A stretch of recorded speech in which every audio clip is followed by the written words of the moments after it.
Good afternoon. If it's afternoon, would you reside? Good morning if it is morning, and good evening if it is evening.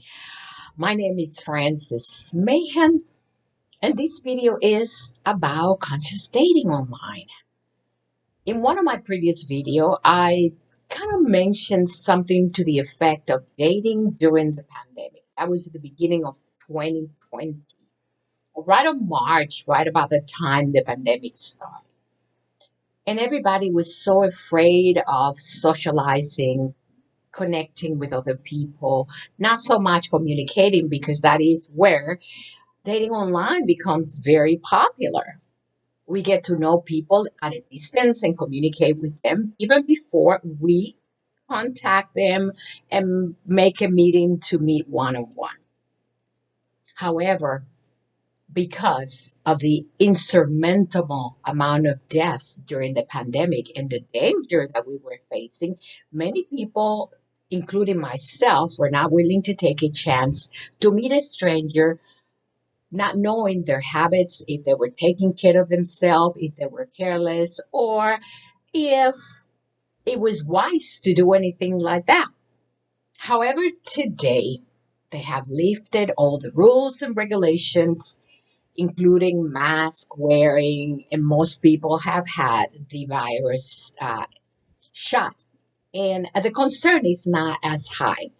Nonetheless, we still have a pandemic. There's still a virus out there. There's so many pros and cons about the virus and doing the taking the injection and what is not. Some of us have been very lucky not to contact the virus and to survive this pandemic, which was very crucial and difficult for a lot of people who lost loved ones. But the question remains, if you're single, would you still date now that there is a lifting on the rules and regulation of the pandemic? Or would you be more careful about who do you meet and ask questions, find out what their habits are and what's going on in their life? I believe that if we live in fear, we will constantly reflect that and increase not only the fear of living and getting infected, but also the fear of creating more stress in our life as a result of being afraid of contacting the virus. I have to be honest that now that they have lifted the rules and regulation, myself, sometimes I forget that there is even a pandemic. I forget to bring my mask and I forget that I have now had the shot and I can still contact the pandemic. But I don't live in fear. I'm not here to feel like if I go outside my house, I'm going to get infected. If I live in that fear, I will get infected. It will happen because the fear of the unknown will attract the unknown to me. What I'm trying to say is do not live in fear. The purpose of conscious dating online is to be conscious about who did you meet? How do you socialize? How quick did you connect? How did you communicate with this person or the many people you meet online? And are you being cautious and not careless to contact the buyers? That is the main question in this day and age where we don't know where this is going. We still have a pandemic and we still have to survive. So go out there, socialize, talk to people, be cautious. I know I am. I'm being cautious about who do I meet? Do I cover myself? Do I use caution? Do I keep a distance? And how do I interact with people? In the complex where I live, most of the people have had their virus shot, and I don't have to be afraid that I'm going to contact the virus. However, I keep my distance. I don't socialize at a very close because I don't have an intimate relationship. There is a difference between intimacy versus friendship. In friendship, we can keep our distance, and in intimacy, there is a difference because you have to get to know the person, you have to have contact and connection, communication, and there is more action at an intimate and physical level than there is if you're just trying to talk to people on a normal basis. Living in fear is not healthy. Worrying about what is also unhealthy. Because what if you use all the cautions necessary in life to protect yourself? Health wise, covering yourself, distance, not socializing too much, and you still contact the virus. What if? You're not going to blame yourself. You can't blame anybody else. Anything can happen.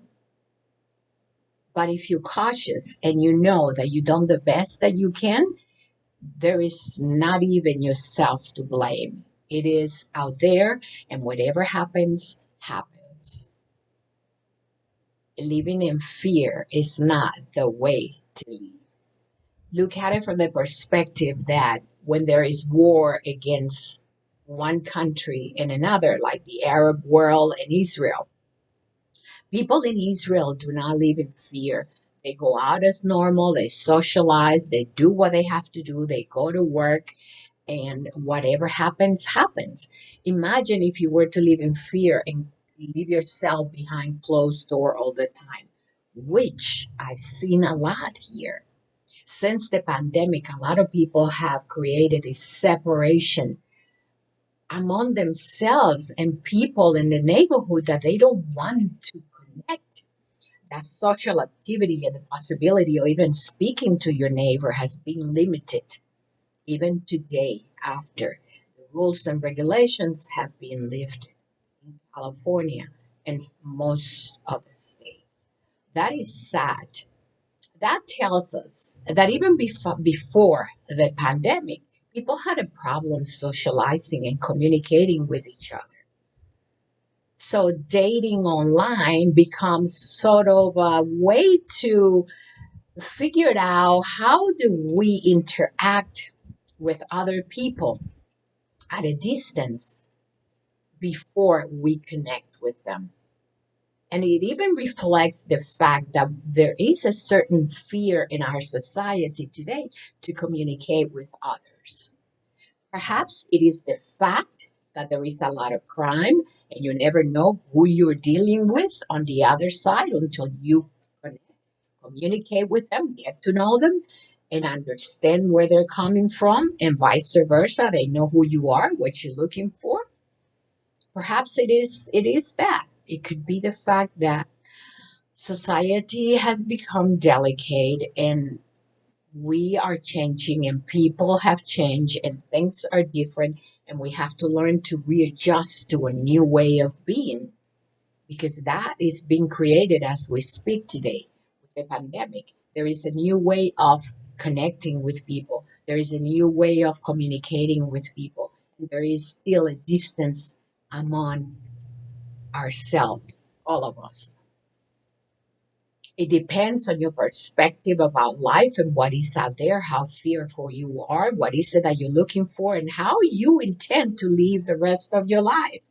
What if this is something that will last for years to come and we don't know how are we going to detach from that fear of the unknown and still live a normal life where you can meet people, you can communicate, you can connect, and you can be wise. In other words, you can be conscious about what you are doing, the choices that you make, the people that you meet, what do you do with your life? Thank you for listening to this video. It's been a pleasure as usual.